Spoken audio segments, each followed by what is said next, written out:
آج چونکہ کفن کے متعلق چند مسائل ہیں تو یہ بات یاد رکھیں، مردے کو کفن دینا یہ بہت بڑا اجر و ثواب ہے۔ اللہ رب العزت ایسے شخص کو جنت کا لباس پہنائیں گے جو کسی مردے کو کفن پہنائے۔ چنانچہ کفن مرد کا کس طرح ہوگا اور عورت کا کفن کس طرح ہوگا، تو مرد کے کفن میں 3 کپڑے استعمال ہوں گے اور عورت کے کفن میں 5 کپڑے استعمال ہوں گے۔ اگر کپڑوں کی کمی ہے اور مرد کو 2 کپڑوں میں کفن دیا اور عورت کو 3 میں تو تب بھی ٹھیک ہے، لیکن سنت طریقہ یہ ہے کہ مرد کو 3 کپڑوں میں کفن دیا جائے۔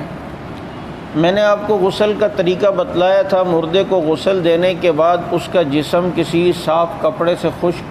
کر دیا گیا۔ اب اس کا جسم خشک کرنے کے بعد آسان جو طریقہ یہ ہے کہ میت کو اب جس چارپائی پہ آپ نے غسل کے بعد لٹانا ہے تو 3 کپڑے ہیں مرد کے غسل کے۔ ایک تو بڑا کپڑا ہوتا ہے جسے لفافہ کہتے ہیں، دوسرا کپڑا مرد کی بغیر سلی ہوئی قمیض ہوتی ہے جس میں بازو وغیرہ بھی نہیں ہوتے، بس ایک گلا بنا ہوا ہوتا ہے، تیسرا مرد کے کپڑا جو کفن میں استعمال ہوگا وہ ایزار، جسے لنگی بھی آپ کہہ سکتے ہیں، تہبند بھی کہہ سکتے ہیں۔ چنانچہ آسان طریقہ یوں رہے گا مردے کو کفن پہنانے میں کہ آپ نے غسل دینے کے بعد اسی تختے پر آپ نے میت کو خشک کر دیا۔ اس کے سطر کا خیال رکھنا ہے کہ سطر نہ کھلے۔ اب آپ پہلے اس چارپائی پہ جس پہ مردے کو آپ نے لٹانا ہے پہلے وہ لفافہ رکھ دیں۔ لفافہ رکھنے کے بعد یہ مثال کے طور پہ لفافہ ہے، یہ آپ نے پہلے رکھ دیا چارپائی پہ۔ اس کے بعد اس کی قمیض، یہ مثال کے طور پہ اس کی قمیض اور یہ بیچ میں گلا ہے، تو قمیض اس طریقے سے رکھیں کہ یہ جو حصہ ہے وہ چارپائی کے تھوڑا باہر آئے گا اور جو قمیض کا جو گلا بنا ہوا ہے وہ ایسی جگہ رکھیں کہ میت کو جب لٹائیں گے تو اس کا سر یہاں آئے گا، اور اسی قمیض کے اوپر آپ اس قمیض کے اوپر کیا کہتے ہیں تہبند رکھ دیں۔ یوں آپ نے تہبند رکھ دیا۔ اب جب تہبند اس طرح رکھ دیا تو اب جب آپ نے مردے کو مثال کے طور پہ اٹھا کر اب یوں جو رکھا تو نیچے لفافہ تھا، قمیض یوں تھی، تو آپ نے قمیض کو یہاں سے اٹھانا ہے اور یوں جب کر دینا ہے تو وہ جو گلا بنا ہوا تھا وہ میت کے گلے پہ خود ہی آ جائے گا اور یہ اوپر سے بھی اس کی قمیض جو ہے وہ ڈھکی جائے گی۔ اب رہ گئی ایزار، تو اس کو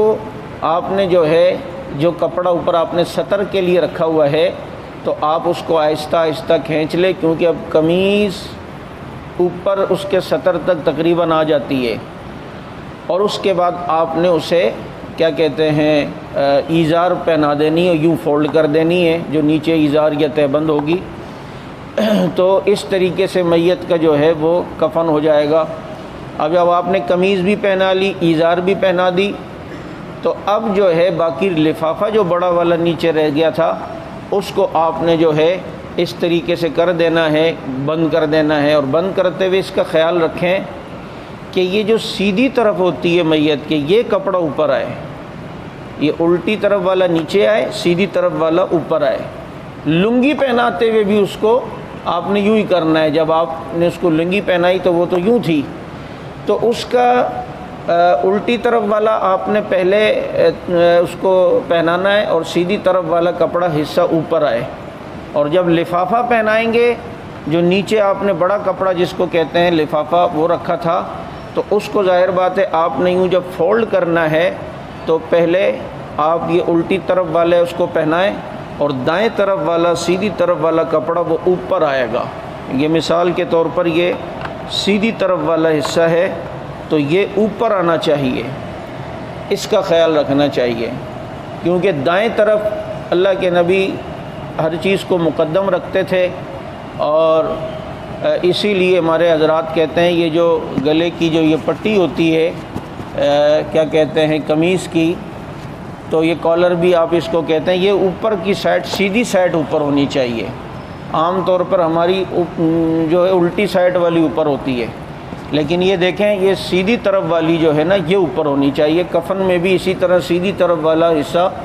اوپر جو آتا ہے، تو کوشش کیا کریں یہ کالر پٹی جو ہے اس کو دائیں طرف والے کو جو ہے وہ اوپر کرنے کی کوشش کی جائے، اور یہ جو ہے انسان سنت پر عمل کر دے گا۔